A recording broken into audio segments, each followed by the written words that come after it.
Hello student. तो आज का हमारा टॉपिक है माइटोसिस। ओके, ये साइंस का चैप्टर है आपका, चैप्टर नंबर 2। तो यहाँ पर जो आज का हमारा टॉपिक है वो है माइटोसिस। इससे पहले वाली वीडियो में हमने सेल्यूलर रेस्पिरेशन देखा था कि हमारे जो सेल्स होते हैं वो किस तरीके से रेस्पिरेशन करते हैं।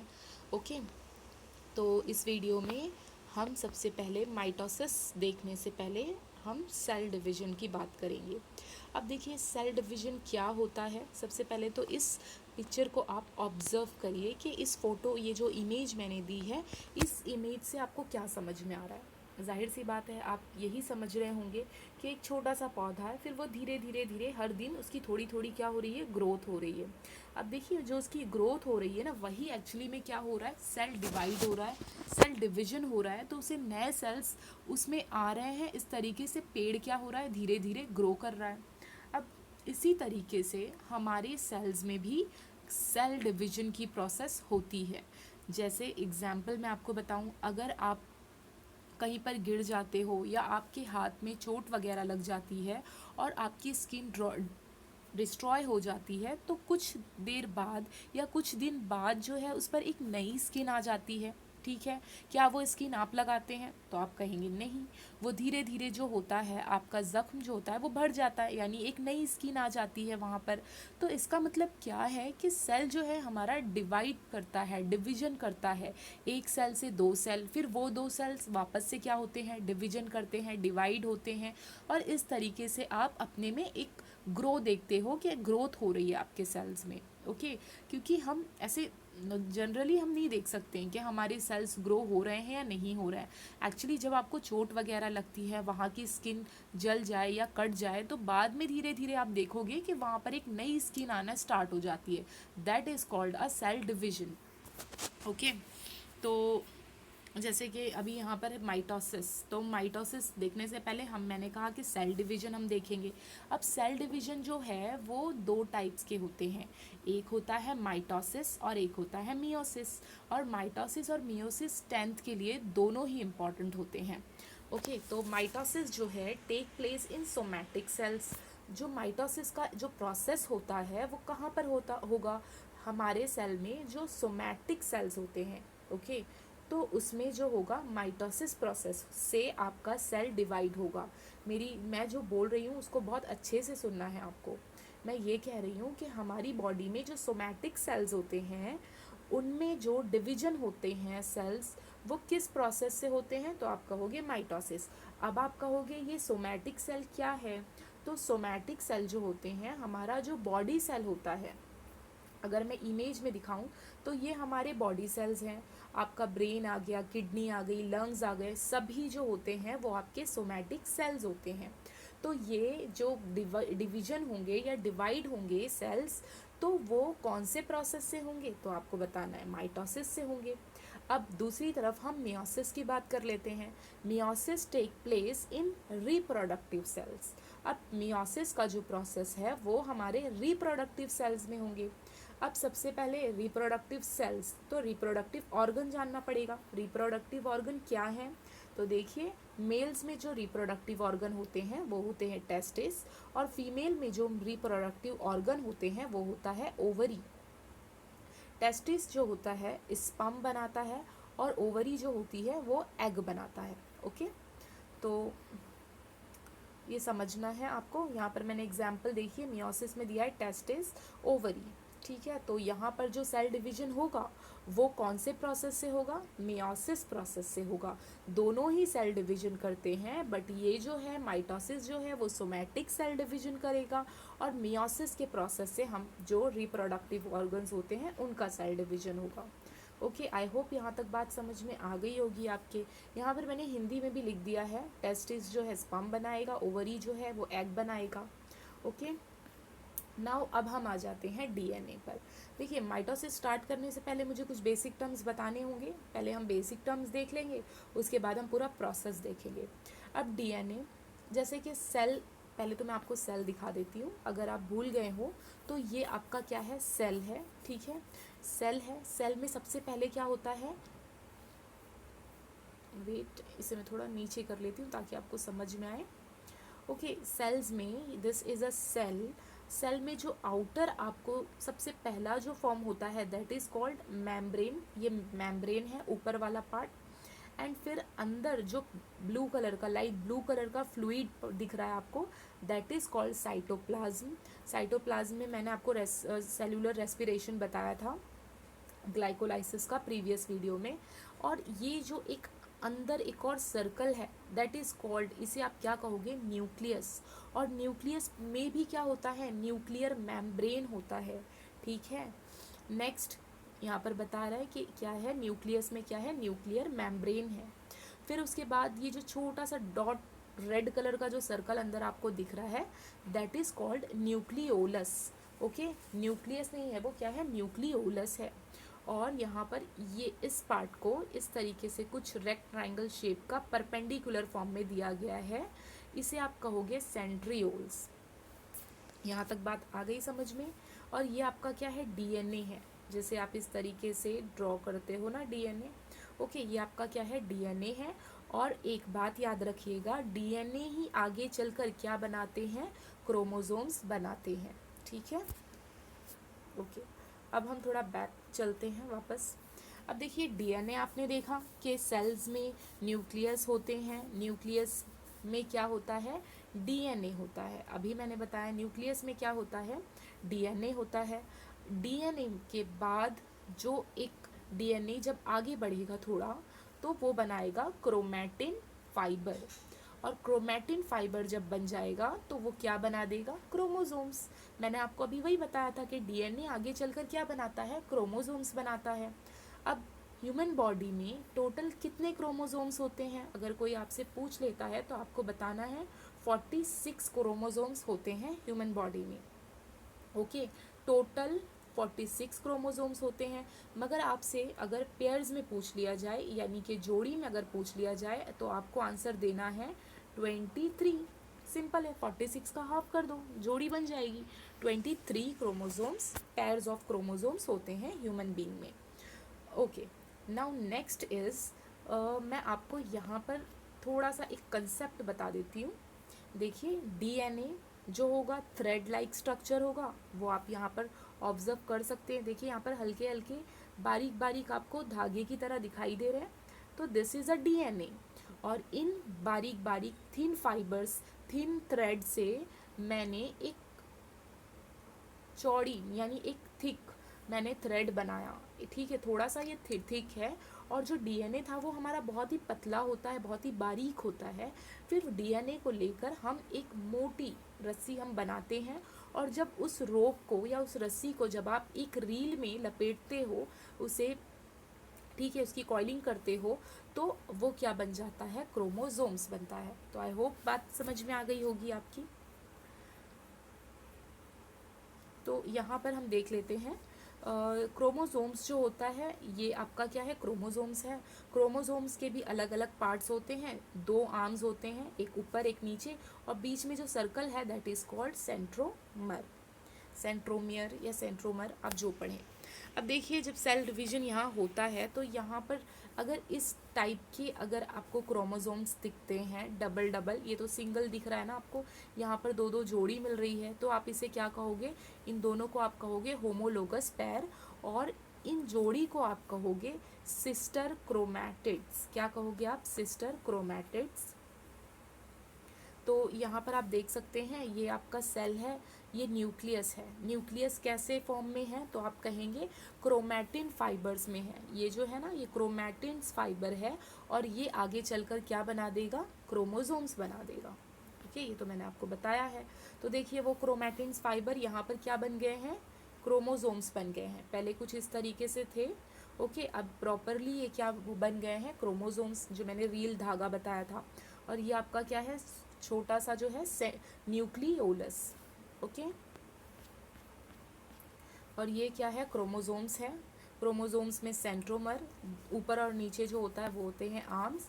और जब ये डबल, जब आप जोड़ी में देखोगे इनको, तो that is called sister chromatids. और इन पैर्स को हम क्या बोलेंगे, होमोलोगस पैर। होमो का मतलब होता है सेम।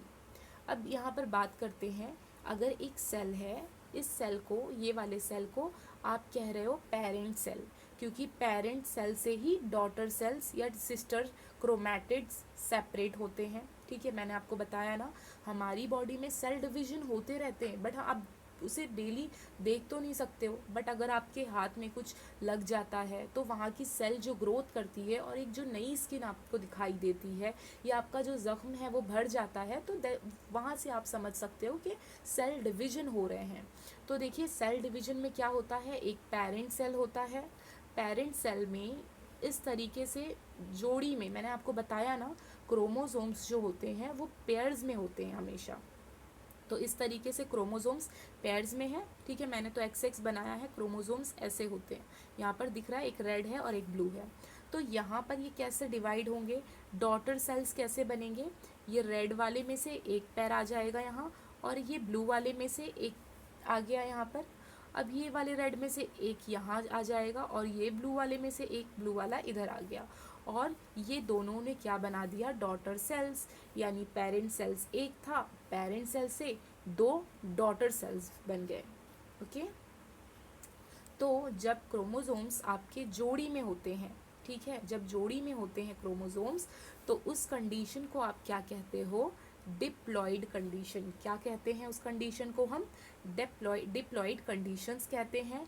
यहाँ पर मैंने दिया है कि when the chromosomes appear in pair, such condition are called as diploid condition.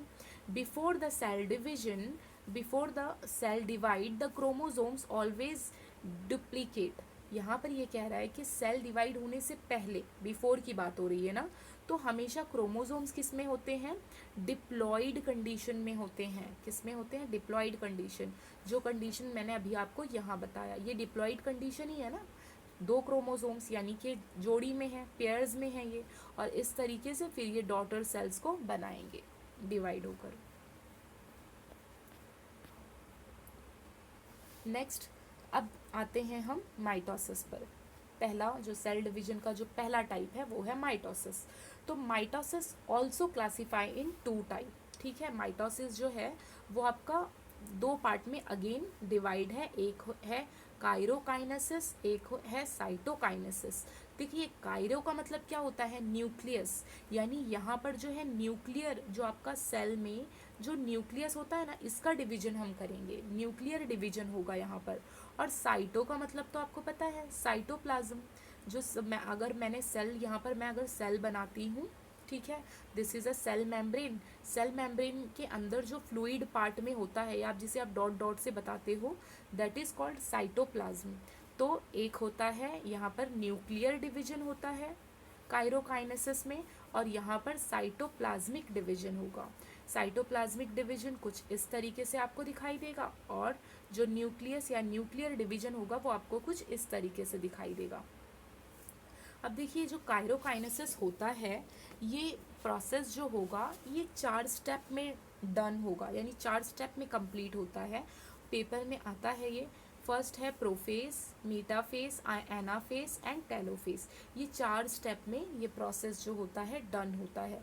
यहाँ पर हम क्या करेंगे, एक सेल है हमारा, सेल में न्यूक्लियस है, इस न्यूक्लियस को आप क्या करोगे, डिवाइड करके दो अलग अलग न्यूक्लियस फॉर्म होंगे। इस प्रोसेस में हम ये देखेंगे। और यहाँ पर तो आपका साइटोप्लाज्म ही क्या होता है, डिवाइड होता है। ठीक है, तो अब यहाँ पर हम आ जाते हैं। सबसे पहला प्रोसेस जो है हमारा, जो पहला स्टेप है वो है prophase. Prophase condensation of a chromosomes. Okay, chromosomes जो इस तरीके से हैं, इनका क्या होगा, कंडेंसेशन होगा, और कंडेंसेशन की वजह से ये क्रोमैटिन फॉर्म में आ जाएंगे, धागे के फॉर्म में कुछ आ जाएंगे। तो ये ना कुछ पॉइंट्स है जो कि आप आंसर्स में लिख सकते हो। प्रोफेस में अगर आप चाहो तो ये पॉइंट्स को इंक्लूड कर सकते हो। They become a short and thick, ये कैसे हो जाएंगे, शॉर्ट और थिक हो जाएंगे। ओके, यहाँ पर बात किसकी हो रही है, क्रोमोसोम्स की हो रही है, कि क्रोमोसोम्स कैसे होंगे, शॉर्ट एंड कैसे हो जाएंगे, थिक हो जाएंगे। And appear with their sister chromatids, और अपीयर होंगे अपने सिस्टर क्रोमैटिड्स के साथ। ओके, सिस्टर क्रोमैटिड्स पता है ना, जब मैंने यहाँ पर ये जो दो पेयर्स बनते हैं क्रोमोसोम्स के इस तरीके से, तो इनको हम क्या कहते हैं, सिस्टर क्रोमैटिड्स। क्योंकि मैंने आपको बताया क्रोमोसोम्स तो ये होता है हमारा, है ना, जब यहाँ पर दूसरा एक और आकर अटैच होता है तो आप इन दोनों को क्या कहोगे कि ये क्या है, सिस्टर क्रोमैटिड्स हैं, सेम है। appears with their sister chromatids, centriole duplicate and each centrioles move to opposite pole of the cell। जो centrioles मैंने रेक्टेंगुलर फॉर्म में आपको बताया था वो कैसे हो जाएंगे, डुप्लीकेट हो जाएंगे, यानी डबल हो जाएंगे। पहले आप देख रहे हो सेल में एक ही था, यहाँ पर आप देख सकते हैं सेंट्रियोल्स को, देखिए यहाँ पर सेंट्रियोल एक ही है,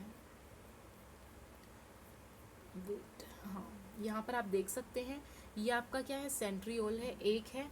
मगर आप अभी यहाँ पर जो मैं प्रोफेस आपको पढ़ा रही हूँ यहाँ पर ये डुप्लीकेट हो जाएंगे यानी डबल हो जाएंगे। यहाँ पर मैंने बनाया है, आप देख सकते हैं, देखिए सेंट्रियोल्स यहाँ मैंने एक ही शो किया है, मगर अब सेंट्रियोल्स आपके क्या हो जाएंगे, दो हो जाएंगे। सेंट्रियोल ये है जो मैंने रेक्टेंगुलर फॉर्म में परपेंडिकुलर टू ईच अदर बताया था, और धीरे धीरे ये सेंट्रियोल क्या हो जाएंगे, देखिए third point, nuclear membrane nucleolus start to disappear. यहाँ पर ये बताया जा रहा है कि न्यूक्लियर मेम्ब्रेन और न्यूक्लियोलस, न्यूक्लियोलस जो न्यूक्लियस के अंदर छोटा सा रेड वाला जो था सर्कल, वो न्यूक्लियर मेम्ब्रेन यानी न्यूक्लियस के ऊपर जो एक मेम्ब्रेन वाला पार्ट होता है, एक झिल्ली होती है, वो और न्यूक्लियोलस स्टार्ट टू डिसअपियर। तो इस फेस में ये दोनों क्या हो जाएंगे, डिसअपियर हो जाएंगे, धीरे धीरे डिसअपियर हो जाएंगे। आप यहाँ देख सकते हो, देखो ये आपका है, यहाँ पर this is a nuclear membrane, ये डिसअपियर हो जाएगा, और ये जो सेंट्रियोल्स थे दोनों अपोजिट टू ईच अदर, और एक ये पोल की तरफ आ जाएगा, एक ये पोल की तरफ आ जाएगा, और ये जो ये जो आपको दिखाई दे रहा है न्यूक्लियोलस रेड वाला, ये डिसअपियर होना स्टार्ट हो जाता है प्रोफेस में।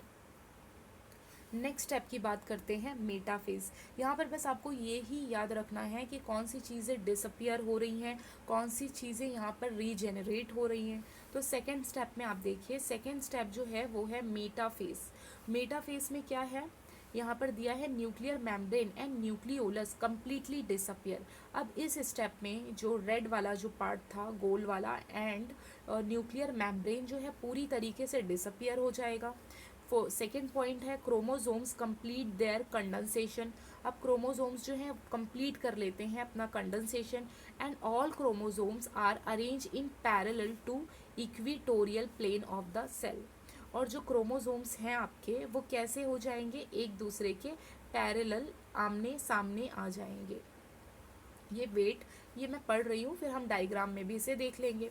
फोर्थ पॉइंट है spindle fibres are formed between centromeres. Centromeres के बिटवीन में एक स्पेंडल फाइबर, एक जो धागे की तरह एक लेयर है वो फॉर्म हो जाएगी। Centromere of each other each chromosomes and both centrioles. देखते हैं अब इस पॉइंट को, अब हम डायग्राम में समझते हैं।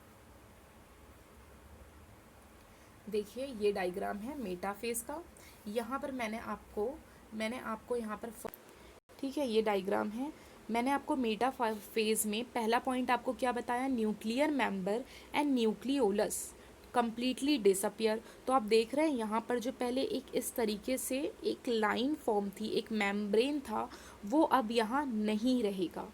ओके, और दूसरी चीज़ न्यूक्लियस के अंदर एक छोटा सा गोल सा सर्कल सा था, वो भी यहाँ पर क्या हो चुका है, डिसअपियर हो चुका है। ये फर्स्ट पॉइंट था मेटाफेज का।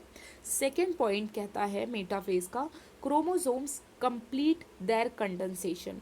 क्रोमोसोम्स ने अपना जो कंडेंसेशन है वो यहाँ पर कंप्लीट कर लिया है, and all chromosomes, third point था, all chromosomes are arrange in parallel to equatorial plane of the cell. अब इसके लिए थर्ड पॉइंट के लिए हमें दूसरे डायग्राम पे जाना पड़ेगा।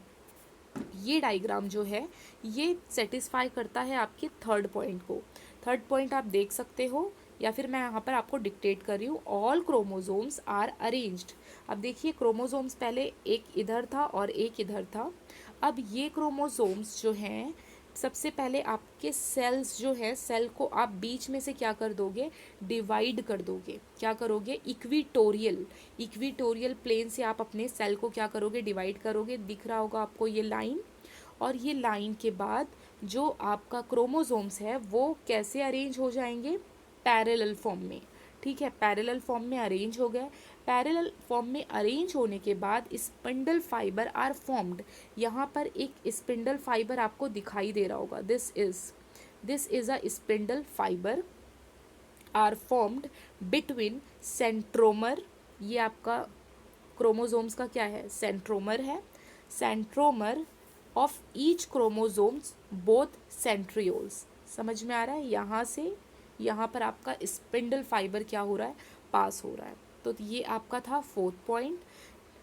नेक्स्ट जो थर्ड फेस आपका आता है वो आता है एनाफेस। अब एनाफेस में क्या होगा पढ़ लेते हैं यहाँ पर। They are pulled start in opposite direction. अब ये जो क्रोमोसोम्स हैं ये एक दूसरे को कैसे करेंगे, पुल करेंगे अपोजिट डायरेक्शन में with the help of spindle fibre. Spindle fibre दिया गया है, ये एक दूसरे को पुल करेंगे। ओके, थर्ड सेकेंड स्टेप जो है सेपरेट सिस्टर क्रोमैटिड्स, और पुल करने की वजह से जो सिस्टर क्रोमैटिड्स यानी कि जो क्रोमोसोम्स पहले इस तरीके से अटैच थे, ओके ये सिस्टर क्रोमोसोम्स है ना, ये और ये सिस्टर क्रोमैटिड्स है, तो पुल होने की वजह से, खींचने की वजह से ये दोनों कैसी हो जाएंगी, अब सेपरेट हो जाएंगी। यहाँ आपको दिख रहा होगा दोनों कैसी दिखाई दे रही हैं, सेपरेट हो गई। क्यों सेपरेट हो गई, with the help of spindle fibre से ये लोगों ने क्या किया, पुल्ड किया, जिसकी वजह से ये दोनों कैसे हो गए, सेपरेट हो गए। थर्ड पॉइंट समझिए, chromosomes being pulled appear like a bunch of bananas. और ये लोग जब पुल होने के बाद कुछ इस तरीके से, दूसरे डायग्राम में आप देखोगे यहाँ पर कुछ इस तरीके से ये दिखाई देंगे आपको, तो ये आपको कुछ नज़र आएंगी बंच ऑफ बनानास की तरह। तो यहाँ पर रियल डायग्राम है कि पुल होने की वजह से जो क्रोमोसोम्स पहले इस तरीके से अटैच थे, इस तरीके से अटैच थे, पुल होने की वजह से एक यहाँ आ गया और एक यहाँ आ गया, सेकेंड वाले में भी एक यहाँ आ गया और एक यहाँ आ गया। फिर ये कैसे होंगे, बंच ऑफ बनाना की तरह ये लोग शेप ले लेते हैं। ओके, बस इतना 3 पॉइंट आपको बताना है एनाफेस में। अब फोर्थ पॉइंट जो है हमारा, फोर्थ पॉइंट जो होगा वो होगा हमारा टेलोफेस। टेलोफेस, तो टेलोफेस में आपका पहला पॉइंट है the chromosomes now start to decondensation. देखिए पहले हमने कंडेंसेशन किया, अब हम क्या करेंगे, डीकंडेंसेशन करेंगे। तो डीकंडेंसेशन में जो आपके क्रोमोसोम्स इस तरीके से हैं एनाफेस में, अब ये क्रोमोसोम्स डीकंडेंसेशन होना स्टार्ट हो जाएंगे, यानी थ्रेड लाइक, बिकमिंग लाइक अ थ्रेड, थ्रेड की तरह वापस से ये बनना क्या हो जाएंगे, स्टार्ट हो जाएंगे। यहाँ पर आप देख रहे हो इस डायग्राम में, राइट। ठीक है, फिर आप कहोगे and again become a thread like and thin visible. ठीक है, इनविजिबल हो जाएंगे, थ्रेड लाइक हो जाएंगे, धागे की तरह हो जाएंगे डीकंडेंसेशन की वजह से, और जिसकी वजह से ये इनविजिबल हो जाएंगे, दिखाई नहीं देंगे। Okay, now next point is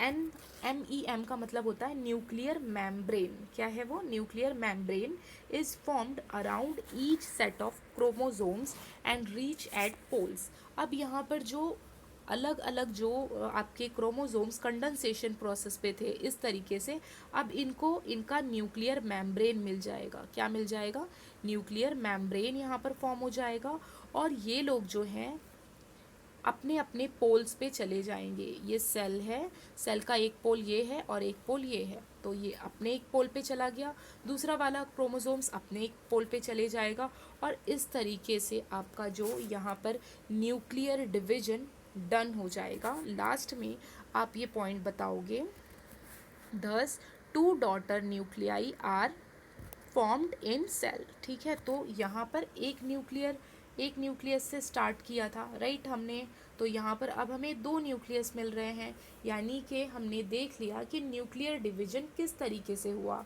nucleus किस तरीके से डिवाइड होता है। न्यूक्लियस को डिवाइड होने के लिए, न्यूक्लियस को डिवाइड होने के लिए 4 स्टेप हम करते हैं। पहला स्टेप जो होता है वो कौन सा होता है, प्रोफेस होता है, फिर सेकेंड होता है मेटाफेस, फिर होगा थर्ड होगा एनाफेस, और फिर होगा टेलोफेस। तो ये यहाँ पर हमारी बात होती है ख़त्म। कहाँ, इसके आगे जो है नेक्स्ट जो है मियोसिस वाला प्रोसेस, और इसके अलावा साइटोकाइनेसिस, वो हम नेक्स्ट वीडियो में देख लेंगे। और यहाँ पर जो लास्ट पॉइंट है मैंने नहीं बताया आपको, लास्ट पॉइंट है स्पिंडल फाइबर कम्प्लीटली डिसअपियर। जो स्पिंडल फाइबर था जिसकी वजह से वो लोग पुल होते थे, दूर जाते थे, ओके, तो वो यहाँ पर क्या हो जाता है, डिसअपियर हो जाता है और टू डॉटर न्यूक्लियाई फॉर्म हो जाता है। तो यहाँ पर ये स्टेप खत्म होता है, ओके।